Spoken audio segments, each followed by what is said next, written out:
Assalamu alaikum everyone. Today we are going to start with the blood transfusion therapy. इसमें सबसे पहले है packed RBCs. Packed RBCs की वजह से क्या होता है कि एचबी और ऑक्सीजन बाइंडिंग कैपेसिटी ज़्यादा हो जाती है, और अगर हम एक यूनिट यानी एक पिंट ऑफ ब्लड ट्रांसफ्यूज़ करेंगे तो इससे 1 ग्राम पर डेसीलीटर हीमोग्लोबिन का लेवल इंक्रीज़ होगा और हिमेटोक्रिट का लेवल 3% इंक्रीज़ होगा। इसको हम एक्यूट ब्लड लॉस या फिर सीवियर एनीमिया में देते हैं। उसके बाद प्लेटलेट्स, एक यूनिट से जो है 30,000 पर माइक्रोलीटर प्लेटलेट्स इंक्रीज़ होती हैं और इसको हम सिग्निफिकेंट ब्लीडिंग में या फिर थ्रोम्बोसाइटोपिनिया में यूज़ करते हैं, या फिर अगर कोई प्लेटलेट का क्वालिटेटिव डिफेक्ट हो। इसके बाद फ्रेश फ्रोजन प्लाज्मा और प्रोथ्रोम्बिन कॉम्प्लेक्स कंसनट्रेट। इसमें क्या होता है कि इससे कोआगुलेशन फैक्टर का जो लेवल है वो ज़्यादा हो जाता है। फ्रेश फ्रोजन प्लाज्मा में सारे कोआगुलेशन फैक्टर्स और प्लाज्मा प्रोटीन होते हैं, जबकि प्रोथ्रोम्बिन कॉम्प्लेक्स कंसनट्रेट में फैक्टर 2, 5, 2, 7, 9, 10 प्रोटीन सी और एस यानी कि विटामिन के डिपेंडेंट फैक्टर्स होते हैं। इसको हम सिरोसिस में देते हैं क्योंकि सिरोसिस में विटामिन के की डेफिशिएंसी हो जाती है। इसके अलावा इमीडिएट एंटीकोआगुलेशन रिवर्सल के लिए देते हैं क्यों, और अगर हमने डिलेड करना हो रिवर्सल तो उसके लिए हम विटामिन के यूज़ करते हैं। ये एमसीक्यूज़ में आता है। उसके बाद क्रायोप्रेसिपिटेट में fibrinogen, factor 8, 13, von Willebrand factor, fibronectin होते हैं, और इसको हम उन डेफिशिएंसीज़ में यूज़ करते हैं जिसमें फाइब्रिनोजन या फैक्टर 8 की डेफिशिएंसी हो, जैसे कि डीआईसी में। उसके बाद एल्ब्यूमिन ने क्या करना होता है कि इंट्रावास्कुलर प्रेशर ज़्यादा करती है और ऑनकोटिक प्रेशर। इसको हम पोस्ट पैरासेंटेसिस या फिर थेराप्यूटिक प्लाज्मा फेरेसिस के बाद देते हैं ताकि इंट्रावास्कुलर वॉल्यूम जो है वो रिप्लीट हो जाए। उसके बाद ब्लड ट्रांसफ्यूजन के कुछ रिस्क होते हैं, जैसे कि इसकी वजह से इन्फेक्शन हो सकता है, ट्रांसफ्यूजन रिएक्शन हो सकता है, वॉल्यूम ओवरलोड या एक्यूट लंग इंजरी हो सकती है।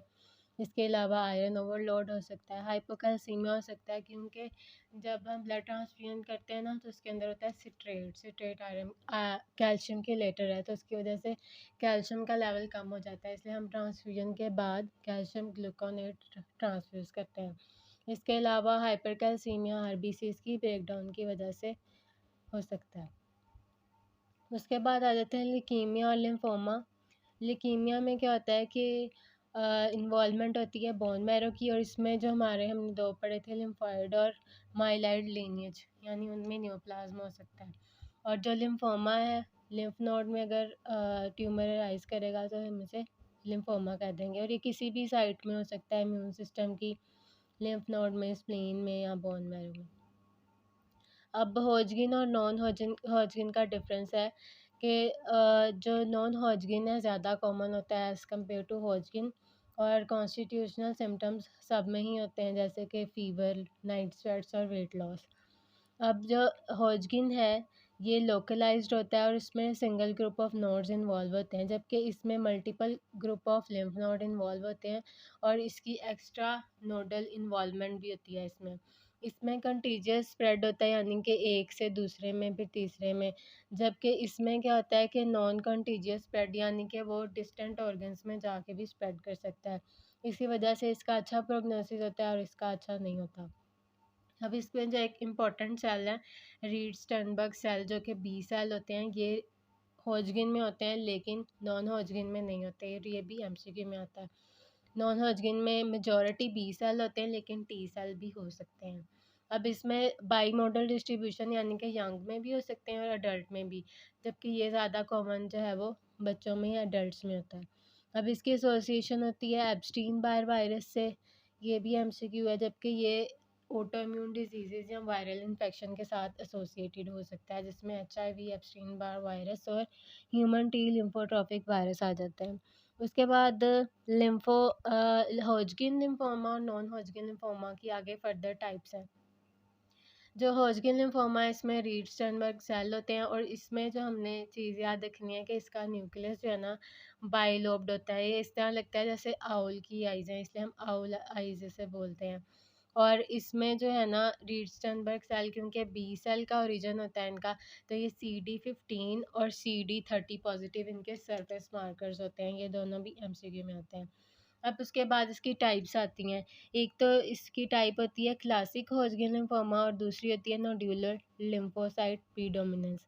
अब आगे क्लासिक की 4 टाइप्स हैं, जिसमें सबसे कॉमन होता है नोड्यूलर स्क्लेरोसिस। ये भी एमसीक्यू में आता है कि सबसे कॉमन टाइप कौन सी है। उसके बाद मिक्स्ड सेलुलैरिटी में डिफरेंट सेल्स हो सकते हैं, लेकिन सबसे कॉमन जो है वो ज़्यादा यूसिनोफिल्स होते हैं। लिम्फोसाइट रिच का अच्छा प्रोग्नोसिस होगा और लिम्फोसाइट डिप्लीटेड का अच्छा प्रोग्नोसिस नहीं होगा। उसके बाद अगर हम देखें नॉन हॉजकिन की टाइप्स, इसमें बी सेल्स की और टी सेल्स की जो है ना डिफरेंट टाइप्स हैं। अब बी सेल वाले जो हैं वो ज़्यादा कॉमन होते हैं और टी सेल वाले इतने कॉमन नहीं हैं। बी सेल में भी आगे 2 कैटेगरीज़ हैं, एग्रेसिव हैं और एक होता है जिनका इंडोलेंट कोर्स होता है। एग्रेसिव में Burkitt lymphoma, diffuse large B cell lymphoma और मेंटल सेल लिम्फोमा, जबकि इंडोलेंट में फॉलिकुलर और मार्जिनल ज़ोन लिम्फोमा। अब इनमें से बर्किट लिम्फोमा सबसे ज़्यादा एग्रेसिव होता है और ये यंग एडल्ट्स में होता है। अब इसमें जो ट्रांसलोकेशन होती है वो होती है 8-14 की, यानी कि 8 से जो है वो मिक्जीन 14 पे जाके लग जाता है और मिक्जीन ने सेल डिवीज़न ज़्यादा करनी होती है। जब उसका एक्सप्रेशन ज़्यादा हो जाता है तो सेल डिवीज़न ज़्यादा होती है, इस वजह से ये ज़्यादा एग्रेसिव होता है। और ये भी एमसीक्यू में आता है 8-14 ट्रांसलोकेशन। ये इस तरह से याद कर लेते हैं कि बी जो है वो 8 की तरह का होता है, तो इसमें 8-14 ट्रांसलोकेशन होगी और इसमें स्टारी स्काई अपीयरेंस होगी। इसमें इस तरह के जो है हमें मिलेंगे नियोप्लास्टिक लिम्फोसाइट और जो ये दरमियान में बड़े से ये टेंजिबल बॉडी है, यानी कि मैक्रोफेजेस हैं। और इसकी एसोसिएशन होती है एप्स्टीन बार वायरस से, ये भी एमसीक्यू में आता है। फिर उसके बाद इसकी जो है ना 2 फ़ॉर्म्स होती हैं। जो अफ्रीका में इसकी फ़ॉर्म है एंडेमिक होती है वहाँ पर, तो वहाँ पर जॉ लीजन ज़्यादा कॉमन है। लेकिन जो स्पोरेडिक फ़ॉर्म है इसकी, यानी बाकी एरियाज़ में, उसमें पेल्विस और एब्डोमेन की इन्वॉल्वमेंट ज़्यादा होती है। उसके बाद diffuse large B cell lymphoma, ये भी एग्रेसिव होता है और ये सबसे कॉमन टाइप है नॉन हॉजकिन लिम्फोमा की। और ये भी यूजुअली ओल्डर एडल्ट्स में होता है। इसमें BCL2 और 6 की म्यूटेशन होती है। उसके बाद जो तीसरा एग्रेसिव है मेंटल सेल लिम्फोमा, ये भी एडल्ट मेल्स में ज़्यादा होता है और इसमें 11-14 की ट्रांसलोकेशन होती है। उसके बाद फॉलिकुलर आ जाता है जिसका इंडोलेंट कोर्स होता है। इसमें ये भी ज़्यादा कॉमन एडल्ट्स में होता है। इसमें ट्रांसलोकेशन होती है 14-18 की, यानी कि 18 से जो है ना BCL2 14 पे जाकर लग जाता है। अब BCL2 ने इनहिबिट करना होता है अपोप्टोसिस का। जब इसकी ओवर एक्सप्रेशन हो जाएगी तो ये अपोप्टोसिस को और ज़्यादा इनहिबिट कर देगा और सेल की ज़्यादा एग्रीगेशन हो जाएगी। अब इसमें 14-18 ट्रांसलोकेशन भी याद करनी, ये भी एमसीक्यू में आता है। ऐसे याद कर सकते हैं, एफ से फॉलिकुलर और एफ से 14 बनता है। उसके बाद मार्जिनल ज़ोन लिम्फोमा, ये भी इंडोलेंट है और इसमें क्या होता है 11-18 ट्रांसलोकेशन और इसकी एसोसिएशन क्रॉनिक इन्फ्लेमेशन से होती है और ये मोस्ट कॉमन टाइप ऑफ मार्ड लिम्फोमा। उसके बाद एक आ जाता है primary central nervous system lymphoma. ये एप्स्टीन वायरस रिलेटेड है और इसको हम एड्स डिफाइनिंग इलनेस के तौर पे कंसीडर करते हैं। उसके बाद जो मैच्योर टी सेल के हैं ये इतने कॉमन नहीं हैं। इनमें 2 टाइप्स हैं, एडल्ट टी सेल लिम्फोमा और माइकोसिस फंगोइड्स, जिसे सीज़री सिंड्रोम भी कहते हैं। दोनों ही एडल्ट्स में होते हैं।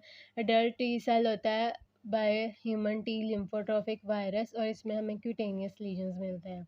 और जो फंगोइड्स है माइकोसिस फंगोइड्स, ये मतलब ऐसे इसमें भी हमें स्किन पे जो है ना पैचेस मिलेंगे और प्लाक्स मिलेंगे और इसमें जो है ब्रीफॉर्म न्यूक्लियाई मिलता है जो कि ब्रेन की तरह नज़र आता है। और अगर ये प्रोग्रेस कर जाए तो इसमें सीज़री सिंड्रोम हो सकता है जिसमें रेड रैश होता है पूरी बॉडी पे और इची स्किन हो जाती है। उसके बाद आ जाता है प्लाज्मा सेल डिस्क्रेजियाज। प्लाज्मा सेल का डिस्क्रेजियाज का मतलब ये है कि एबनॉर्मल होंगे प्लाज्मा सेल। अब हमें पता है कि जो बी सेल हैं वो बनाते हैं मेमोरी सेल और प्लाज्मा सेल, और फिर प्लाज्मा सेल ने आगे बनानी होती है इम्यूनोग्लोबुलिन। तो जब प्लाज्मा सेल जो हैं डिसफंक्शनल होंगे, यानी उनकी सही तरह से वो काम नहीं कर रहे होंगे, तो उसकी वजह से क्या होगा कि ये डिज़ीज़ होगी। अब इसमें प्रोलिफरेशन होती है सिंगल प्लाज्मा सेल क्लोन की, और इसमें ओवर प्रोडक्शन मिलती है मोनोक्लोनल इम्यूनोग्लोबुलिन की। यानी कि कोई एक इम्यूनोग्लोबुलिन जो है, यानी कि सपोज IgG है, वो रेज्ड हो जाएगी सिर्फ, लेकिन एक ही होगी। मोनोक्लोनल का मतलब सिर्फ एक ही रेज्ड होगी, उसे हम पैरा प्रोटीन भी कहेंगे। ये ज़्यादातर ओल्डर अडल्ट्स में होती है, और इसमें हमने क्या करना होता है, इलेक्ट्रोफोरेसिस करवाते हैं। इलेक्ट्रोफोरेसिस में क्या होता है कि प्रोटीन नेगेटिवली चार्ज है, तो वो नेगेटिव टू पॉजिटिव मूव करती है। अब एल्ब्यूमिन की कंसनट्रेशन सबसे ज़्यादा होती है, तो उसकी सबसे ज़्यादा पीक आएगी। उसके बाद अल्फ़ा 1, अल्फ़ा 2, बीटा और फिर गैमा। अब ये जो गैमा है, ये है गैमा ग्लोबुलिन, यानी कि इम्यूनोग्लोबुलिन। अब इसमें इम्यूनोग्लोबुलिन का लेवल ज़्यादा हो गया, तो इसमें ये पीक हमें मिलेगी, और इस पी को हम कहते हैं एम स्पाइक, जो कि इसमें हमें मिलती है due to over production of monoclonal IG।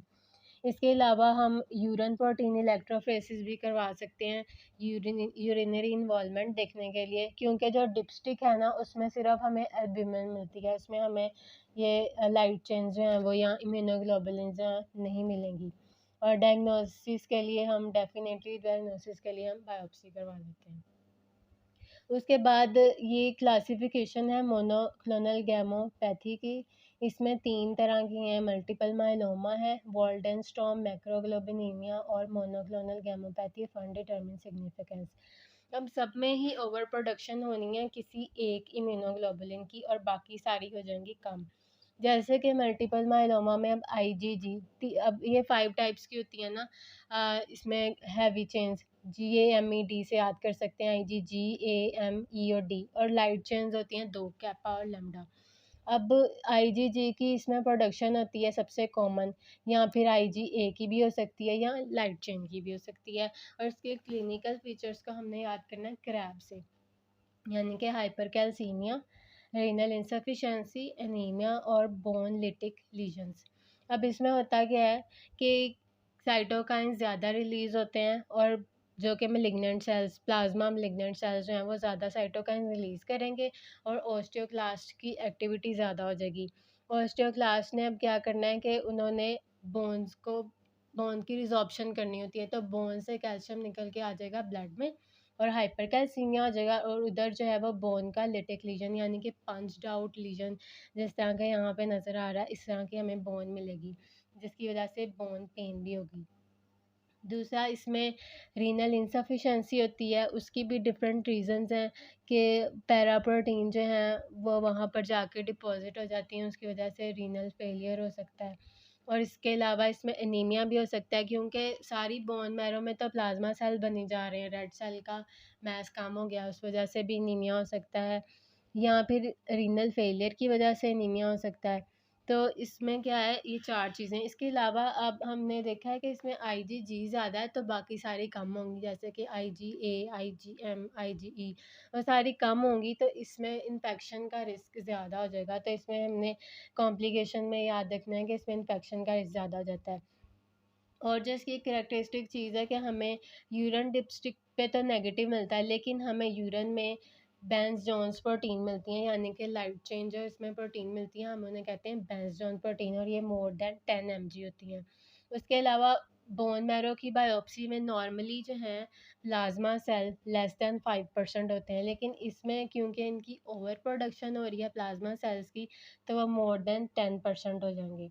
उसके बाद वॉल्डनस्टॉर्म में क्या है कि IgM की ओवर प्रोडक्शन हो गई है, और IgM क्योंकि लार्जेस्ट इम्यूनोग्लोबुलिन है, तो इसे हम मैक्रोग्लोबुलिनीमिया भी कह देते हैं। और इसमें क्या होता है कि ये जाके इन्वेड करती है जब बोन मैरो को, या लिम्फ नोड्स को, स्प्लीन को, और इसके अलावा ब्लड में भी जाकर डिपॉजिट हो जाती है।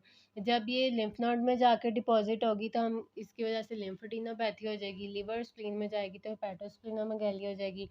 इसके बाद एनीमिया हो जाएगा, क्योंकि बी सेल ज़्यादा हो गए हैं और RBCs कम हो गए हैं। हाइपर विस्कोसिटी हो जाएगी, क्योंकि ये ब्लड में जाके डिपॉजिट हो जाएगी, और उसकी वजह से फिर हेडेक, ब्लीडिंग होगी, और ब्लरी विजन, एटेक्सिया और पेरिफेरल न्यूरोपैथी।